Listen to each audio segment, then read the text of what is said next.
Здравствуйте, подскажите, у меня Mercedes W210, двигатель 2.7 CDI. Что-то стучит. Уже поменял гидрокомпенсаторы, форсунки, но стук так и не прошел. Вот сейчас заводим. Вот что-то за стук.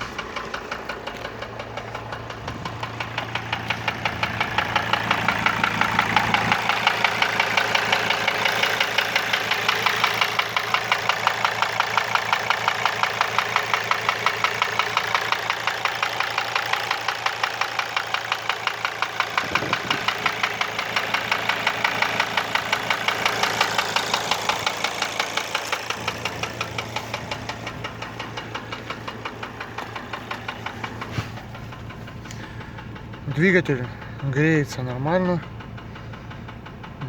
выше положенного не поднимается. Подскажите, что это может быть? Может быть, у кого-то было?